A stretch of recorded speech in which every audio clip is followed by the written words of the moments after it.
नहीं करनी चाहिए, उससे रिलेटेड एक आनंद बढ़ाने वाली श्याम ज्ञान है। भारतेंदु हरिश्चंद्र का नाम आप सबने सुन रखा है। 1850 से 1885 तक वो रहे, 35 साल ओनली, और बहुत अच्छे अच्छे काव्यों की, हिंदी काव्यों की रचना की। और उन्हीं काव्यों में एक काव्य उन्होंने लिखा, अंधेर नगरी। वो उस समय के 1850 से 1885 के बीच में अंग्रेजों का शासन था, तो उनकी विवेकहीनता के बारे में उन्होंने एक नाटक बनाया और कहा कि अंग्रेजों की अपनी नीतियां ही उनके दमन का कारण बनेंगी। उसका मोरल ऑफ स्टोरी था, उस कहानी का तात्पर्य था, उस कहानी से सीख थी। तो उसी कहानी को आज लालच ना करना और अपने विवेक को हमेशा बनाए रखना, अंधविश्वास में इतना ना चले जाना स्वर्ग और नरक के कि विवेक ही चला जाए। तो आनंद लीजिए आज इस कहानी का।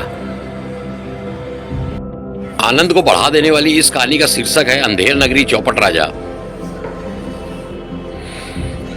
तो ये कहानी आनंद को बढ़ाएगी और साथ में ज्ञान भी देगी, सीख भी देगी। इसमें एक महात्मा है जो कोसी नदी किनारे रहते हैं, और उनका महात्मा का एक शिष्य है, चेला है, जिसका नाम रामदास है। महात्मा अपना पूजा पाठ करके एक कोसी नदी के किनारे रह रहे थे। उनका चेला रामदास था उनके साथ सेवा पानी के लिए, ज्ञान भी लेता था और सेवा भी करता था आश्रम की। एक दिन महात्मा ने और जो गुरु थे और उनके शिष्य रामदास ने सोचा कि चलो देशाटन करते हैं, विश्व देश का पूरा भ्रमण करने चलते हैं। दोनों चल दिए, एक शहर से दूसरे शहर अपना भ्रमण कर रहे थे। एक दिन एक शहर में भ्रमण करते करते एक शहर के पास रात हो गई, तो उन्होंने उसी शहर में डेरा डाल लिया अपना, उसी शहर के किनारे। उस शहर का नाम था अंधेर नगरी। तो अंधेर नगरी का राजा था एक, उसका नाम था चौपट। तो दोनों ने वहीं पे अपना, रात हो गई तो डाल लिया डेरा। फिर ये हुआ कि भोजन रात का, तो महात्मा जी ने, गुरु ने अपने शिष्य रामदास को एक धेला दिया और कहा जाए इससे जो मेरे ले आना। उसमें धेला, दमड़ी, कौड़ी, पाई, ये सब मुद्राएं चलती थीं।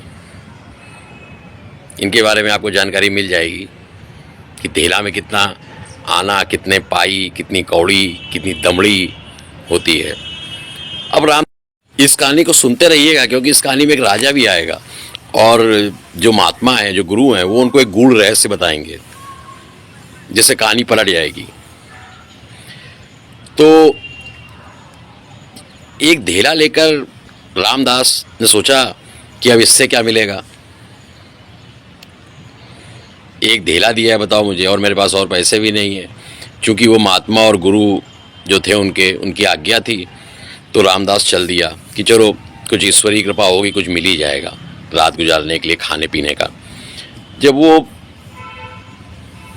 राज्य में अंधेर नगरी में अंदर गया तो वहाँ बाजार था। वहाँ से जब वो लौटा तो एक बोरा भर के सामान ले आया।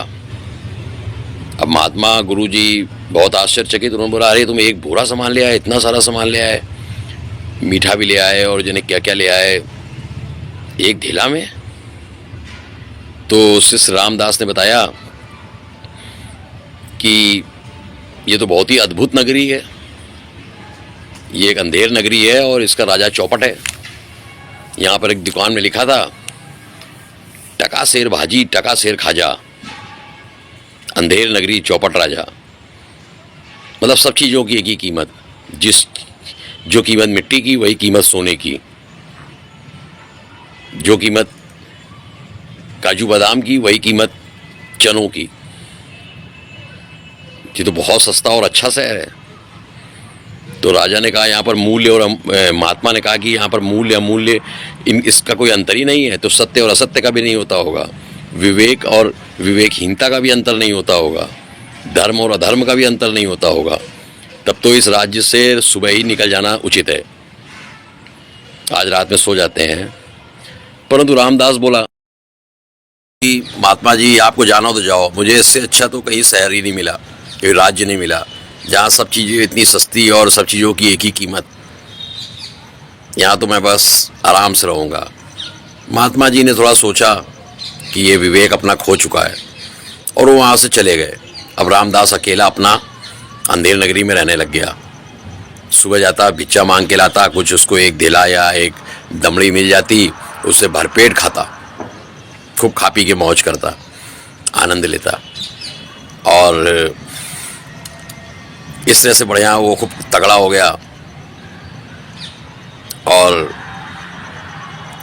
उसका वही रोज़ रूटीन था, सुबह उठता था, भिक्षा मांगता था, एक दमड़ी या एक धेला कहीं से मिल जाए उससे खूब पेट भर के खाना खाता था। अब उसे बनाना भी छोड़ दिया था, बना बनाया खाता था। एक दिन की बात है, अंधेर नगरी में एक दुकान की एक दीवार गिर गई। अब दुकान की दीवार गिर गई तो उसके नीचे एक मजदूर दब के मर गया। अब मजदूर के परिवार वाले जो हैं वो राजा के पास पहुंचे कि हमें न्याय चाहिए कि ये गिर गई है दीवार, तो इसमें हमारा आदमी दब गया है, अभी जो भी जिसकी भी दुकान है उसको मृत्युदंड दीजिए।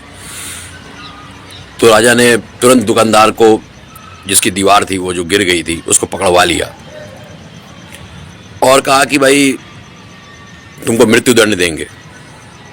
तो दुकानदार बोला नहीं नहीं नहीं, राजमिस्त्री ने दीवार बनाई थी, उसी ने जो है सब कच्ची फच्ची बना दी, बालू वालू मिला दी दीवार में सीमेंट की जगह। तो राजा ने कहा अच्छा राजमिस्त्री को पकड़ के लाओ। राजमिस्त्री ने फिर जो है कहा कि नहीं नहीं साहब मुझे मृत्युदंड मत दो।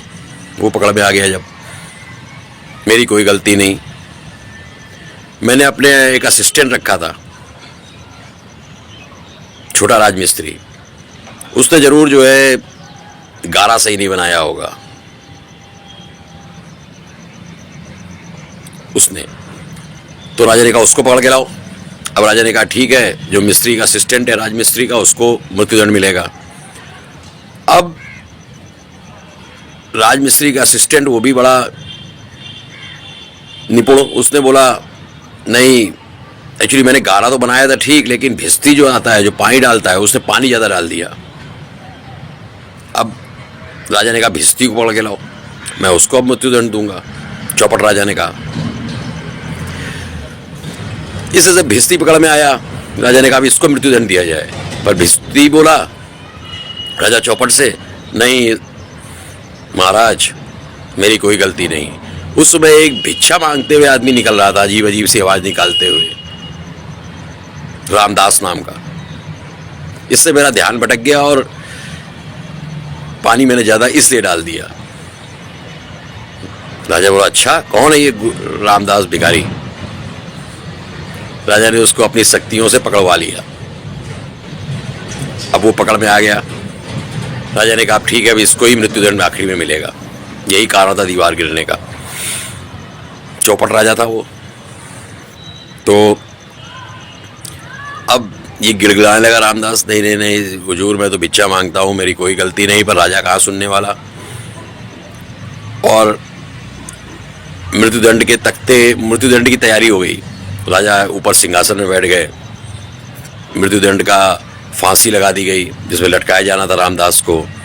अब मन ही मन रामदास जो है अपने गुरु महात्मा को याद करने लगा कि हे ईश्वर महात्मा जी को भेजो, मुझे बचाओ। कुछ चमत्कारी और ईश्वरीय शक्ति से महात्मा वहाँ पर आ गए और महात्मा ने कहा अब ये रामदास के प्राण तो बचाने हैं। मैंने इसको पहले ही कहा था कि जहाँ पर न्याय अन्याय सुख दुख सब एक ही होंगे, जब सोना और मिट्टी का भी एक ही भाव है तो यहाँ रहना उचित नहीं है। पर रामदास ने अपना विवेक खो दिया था लालच में आकर। लेकिन अब मुझे इसको बचाना पड़ेगा, महात्मा जी ने सोचा। तो महात्मा ने चिल्ला कर कहा राजा से कि अरे रे रे, इसको मत चलाइए, मैं फांसी में चढ़ूंगा, मैं इसका गुरु हूं। तो राजा ने कहा ये कैसे हो सकता है, गलती इसकी है, रामदास की तो यही चलेगा। तो महात्मा ने कहा राजा से कि उसका एक गूढ़ रहस्य है, मैं आपको कान में ही बता सकता हूं कि मैं फांसी चढ़ूंगा, इसका क्यों कह रहा हूं। महात्मा ने कहा मैं चढ़ूंगा, ये कि मैं क्यों कह रहा हूं। तो राजा ने कहा अच्छा गूढ़ रहस्य मुझे बताओ अगर कान में। तो महात्मा ने कहा देखिए, मैंने ज्योतिष गणित की गणना की है, इस छड़ी, इस घड़ी, इस क्षण, इस घड़ी जो भी फांसी में लटकेगा वो सीधा स्वर्ग जाएगा। राजा ने कहा अच्छा इतना बड़ा रहस्य, तब तो मैं यहाँ का राजा हूं, सबसे पहले तो मैं यहाँ जाऊंगा। राजा ने उछल कहा इतनी बड़ा तुम रहस्य छुपा रहे थे मुझसे, हटाओ रामदास को, हटाओ महात्मा को, मैं फांसी पर चढ़ूंगा। और राजा को देखकर मंत्री बोला मैं भी चढ़ूंगा। इस प्रकार राजा और मंत्री जो है वो फांसी के फंदे में झूल गए स्वर्ग जाने के लिए अपने अंधविश्वास से। और महात्मा और शिष्य वहां से खिसक लिए, रामदास और महात्मा गुरु वहां से खिसक लिए। अब इस कहानी से क्या सीखा आपने कि विवेक लालचवश नहीं खोना चाहिए और स्वर्ग नरक का इतना ज्यादा अंधविश्वास भी नहीं करना चाहिए। अपने विवेक को हमेशा जागृत रखना है। चलिए फिर मिलेंगे